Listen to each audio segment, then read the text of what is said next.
Salam bahagia Ibu dan Bapak guru sekalian. Di video pembelajaran kali ini kita akan mengetahui cara memfasilitasi peserta didik dalam melakukan produksi karya. Dalam proses produksi karya, peserta didik akan menghadapi tantangan dan kesulitan yang berbeda dari pembelajaran sebelumnya. Disitulah kehadiran dan peran guru sangat diperlukan sebagai motivator untuk membantu menguatkan murid dalam menghadapi tantangan selama melakukan produksi karya. Selamat belajar. Selamat sore, Mama Rita. Bu Nancy, selamat sore Bu. Mari Bu masuk Bu. Tidak usah, di sini saja. Saya malah mengganggu loh itu. Kalau gitu mari dulu Bu.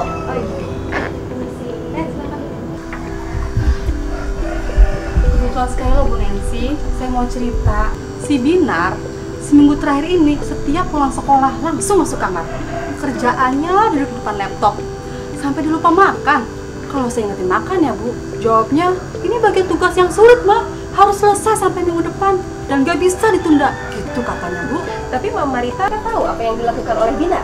Tahu sih Bu, memang Binar sempat cerita, dia itu sedang mengerjakan proyek desain kampanye bahaya asap gitu loh Bu. Tapi kan si Binar kan anak semangat sekali loh Bu, dia baik-baik saja. Tapi kenapa akhir-akhir ini dia berubah ya Bu ya? Saya kan jadi khawatir Bu. Mama Rita tidak perlu khawatir.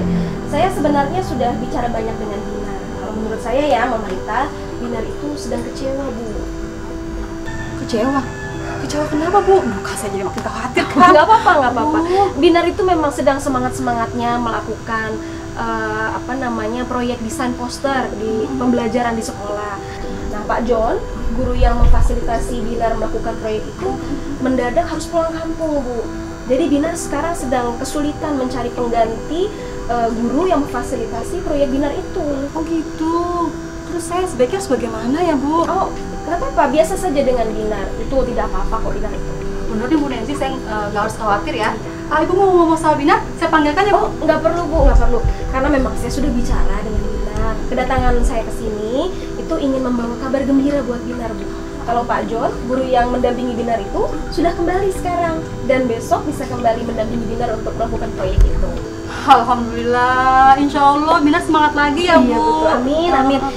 Ya sudah Mama Rita, begitu saja saya pamit ya Mama Rita ya. Oh ya gitu Bu. Oh maaf loh Bu, saya sampai nggak sempat bikin minum. Nggak apa-apa, tuh malah merepotkan itu. Mari Mama Rita, selamat sore. Selamat sore Bu Nancy, nanti saya sampaikan kabarnya ke Binar ya Bu. Oh iya, minta tolong ya Mama Rita ya. Ya. Mari Mama Rita. Ibu Nancy, ya kebetulan ini. Oh iya, saya turut senang ya Bu ya, Binar bisa kembali bersemangat. Sekarang giliran saya ini yang harus menangani anak-anak.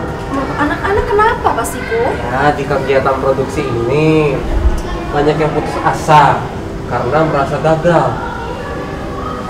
Saya jadi merasa kasihan Ibu. Bagaimana ya caranya menghadapi anak-anak yang semangatnya itu patah? Iya betul Pak Siko. Memang di proyek pembelajaran yang baru ini kita itu harus lakukan peran yang tidak biasa kita lakukan Pak. Saya juga mengakui Pak, awalnya saya kebingungan menghadapi Binar dan teman-teman murid-murid yang lain di kelas, tapi akhirnya saya tanyakan saja kepada Bu Prima. Oh iya, Ibu Prima. Dia pandai sekali memang untuk menarik hati anak-anak ya. Nah, lalu apa kata Bu Prima? Ya, Bu Prima mengingatkan memang kenapa nih kita akhir-akhir ini sering mengalami kebingungan begitu ya Pak menghadapi proyek pembelajaran ini ya karena kita itu masih melihat bahwa hanya murid yang berubah menjadi subjek. Kita sebagai pengajar, sebagai pendidik juga harus berubah. Makanya ketika kita berharap anak didik kita berubah, ya kita juga harus berubah, Pak. Kalau masalah berubah-berubah ya Bu, saya paham betul Bu. Tapi berubahnya bagaimana itu yang saya tidak paham. Iya, saya juga menanyakan itu kepada Bu Prima, Pak. Tahu apa yang Ibu Prima bilang, Pak? Apa? Dia bilang seperti ini, Bu Nancy, proyek pembelajaran itu kan sudah tidak lagi guru memberikan pengetahuan lalu selesai seperti itu.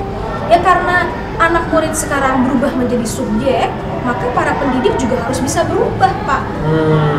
Kita ya. juga harus bisa belajar, cari cara bagaimana bisa menjadi fasilitator, pendamping murid yang baik dalam proses belajar mereka. Ya, saya merasakan tuntutan itu sih memang. Iya Pak, Ibu Prima juga mengingatkan kalau kita sebagai guru itu harus siap sedia mendampingi murid. Ia juga mengutip perkataannya Ki Hajar Dewantara, Oh iya, bagaimana? bahwa mendampingi murid itu artinya menuntun murid mengembangkan seluruh kemampuan.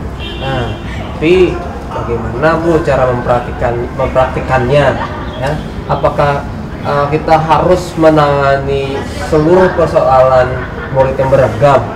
Ya kalau menurut saya ya Pak, itu adalah kemampuan kita sebagai guru untuk mau berbagi wawasan dan pengalaman kita sesuai minat dan kemampuan kita Pak.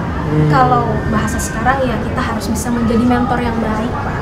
Karena kita pada dasarnya memang harus bisa menggali potensi murid untuk mencari sumber daya atau potensi murid yang terbaik untuk membantu mereka menemukan solusi untuk masalah mereka ke depan. Ya kalau bahasanya Bu Prima itu adalah kita harus bisa menjadi mitra dialognya murid Pak. Itu kalau sekarang disebutnya konselor Pak. Oh iya, berarti harus mengubah kebiasaan ya. Nah, kewajiban yang tidak ringan ya Bu ya.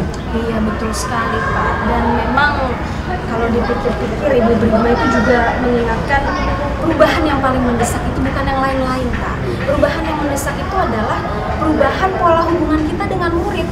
Bahwa kita itu harus bisa menjalin hubungan kemitraan dengan murid Pak. Seperti itu. Ah ya, betul itu apa kata Bu Prima memang.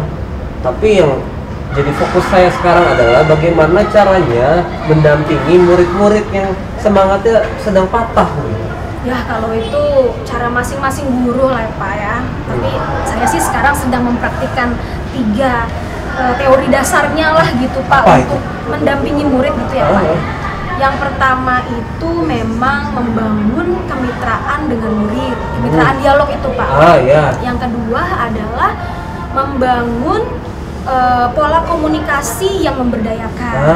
Dan yang ketiga itu fokus menggali potensi yang ada pada murid. Dan saya rasa itu sangat bisa Pak, sangat bisa diandalkan. Justru itu yang paling penting Ibu Nancy. Kalau begitu terima kasih banyak ya Bu ya atas sharing-sharingnya. Sama-sama. Nah, saya pamit mengajar dulu ya. Terima kasih Ibu Nancy. Sama-sama Pak Sito. Bagaimana Ibu dan Bapak Guru? Apakah Ibu dan Bapak Guru sudah lebih memahami bagaimana tantangan yang dihadapi oleh para peserta didik dalam melakukan proses produksi karya? Dan apakah Ibu dan Bapak Guru juga lebih memahami perannya ketika mendampingi peserta didik dalam melakukan proses produksi karya tersebut?